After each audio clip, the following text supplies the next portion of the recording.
Right, Coach, what do you say to the guys after a game like tonight? Well, this was a typical rookie league game. That's all I can say about it. Is that we had a meeting before this game talking about, if you'd have told me yesterday we were going to punch out 27 times in a doubleheader and walk like 12 and hit a guy, I would have thought for sure we got sweeped and shut out. But we not only won a game, we were actually in position to win both of them. And unfortunately, the same thing happened again here tonight. I think, Carlos Valdez, who started for us, had real good stuff. I mean, they didn't hit him, but he was a victim of himself. I mean, he walked 6, and basically they came in the first couple innings and led to the runs. We're glad that his pitch count, he was able to get us through 4. I really thought that Gaither Bumgardner pitched really good tonight, better than I saw him the 2 months we were in Florida, and it's a shame he took the loss, but he was victimized by our own defense. We kind of shot ourselves in the foot there with the three errors that we made behind him in the 2 innings. And we're still, although we had some decent at-bats tonight, we still punched out, I didn't look, I think 12. 11 or 12, yeah. 6. So we got to make more contact. I mean, it was just the typical rookie league game. Some of the kids are pressing that are off to, they coming from high school and college, they think if they're 1 for 9 that they're in a slump, and they're gonna have to get acclimated. That in pro ball, this is an everyday occurrence. And we've talked about just staying on an even keel and not getting too high when you're going good, and certainly don't get too down when you're struggling offensively, because you're going to play again the next day. So we'll just come back and regroup tomorrow. How about Bernal had a little bit of a rough night out there. Yeah, defensively. he had a tough. There's no question he had a tough night tonight, and I give their hitter credit. That ball was hit very well, the line drive, but that's a play that has to be. It's a tough play for an outfielder. Being a former outfielder myself, the toughest ball in the outfield is when you're on the run, the ball that's below your waist. And he just missed it. There's no excuses. It just missed it, and then the next one was a typical rookie league mistake on the ball that got by Deal. Michael looked up to see where the runner was before he secured the ball, because their coach was not sending the guy. They were stopping him at third until Mike misplayed the ball, and then the run scored after the fact, and then we walk in another run. It was just it wasn't fun to watch, but the guys are trying, and they're young, and they're going to make mistakes, and we hope that we can come back tomorrow and clean a lot of this stuff up in practice and play better tomorrow night. Do you think the more the guys play together and the more they work and learn each other's sort of nooks and crannies, do you think that stuff will work itself out? Well, that part, yeah, but tonight was more just the strange thing about Valdez is that when he was in the windup, he had no trouble at all throwing strikes in all 4 innings that he was out there. As soon as somebody got on base and he got into the stretch position, he couldn't get the ball over the plate.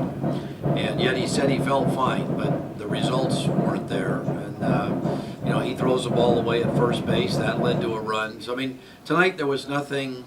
The other night we had outfielders that haven't played together before. We had miscommunication. Tonight was not anything that had to do with team chemistry. It was just kind of an individual thing. I mean, not throwing strikes led to the early runs, and our 4 errors certainly led to the last, the 7th, 8th, and 9th inning, which was our downfall. And so it is what it is, and I'm on an even keel all the time. So all I can do is be the captain of the ship that shows a steadying presence on these guys, and hope that they'll relax and let their skills come through. What do you tell them in order to get that message across? That it's you may have lost a game and it may have been rough, but you'll get through and things will get better. What do you tell them? Well, at the meeting tonight, I said that we're going to be playing 76 out of 80 days. So you can't ever afford to get too up. If the team wins 4 or 5 in a row, that's great.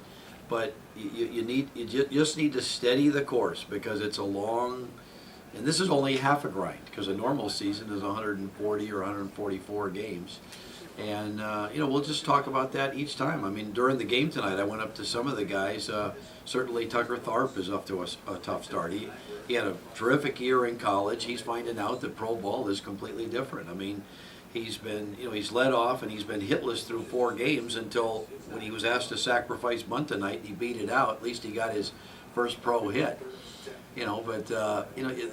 What I try to do is get the guys to relax. I'll make a comment like, hey, just stay away from razor blades the next couple of days. I want you to hurt yourself because you're going to keep being in there. And I'm going to be patient, so you got to be patient with yourself and just keep hacking, And sooner or later, these guys were signed for a reason. So the ones that are off to tough starts, they're going to hit eventually. They'll find their own level here. And it might take a week, it might take 10 days, but it'll happen.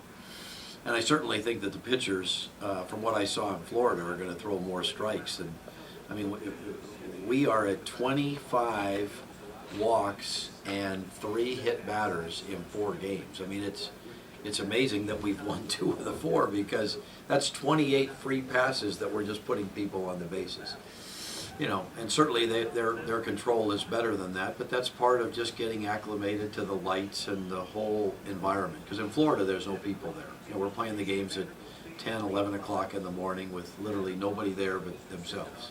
So this is a different environment for them, and it's showing up in the stats here early. But it'll be fine. It'll be fine. So I have a baseball question for you in general. Seeing that you had been a National League coach in the event of Tony Gwynn's recent death here today, I'd like to know if you had any particular memories or any interaction with at the time. That's a sad day. I worked for the Padres twice, and in my first tenure, Tony was in his prime and in the midst of 8 consecutive batting championships, and just a tremendous person, a tremendous teammate, and a fun guy to be around. And I wish I was never able to get a hold of the tape, but when I had my unfortunate attack in Chicago, having been with Tony for 4 years at San Diego, and him working part-time for ESPN, I got calls from some of my friends that, when I first got attacked, I guess there was speculation on, well, did I do something that antagonized him, that made him come on the field? And I was told that Tony, on his ESPN and his role, said that, hey, I've known and worked with Tom Gamboa, and he said what a class guy I was, and that I would never do anything but be positive with the fans, and had my back, and I wish I could have got a copy of that tape. I never even got to see it, but he was just a great guy, and I'm told that that the cancer started from Tony was a longtime chewer of tobacco, as I was, and I'm going to do my part to try to encourage young guys. I mean, I just gave it up recently, but hopefully, if there's a positive message, maybe that'll keep people off the nicotine and the tobacco thing. But died much too young. I mean, a Hall of Fame, but a greater guy off the field than he was as a Hall of Famer on the field. That's how his personality was. Thank you, Tom.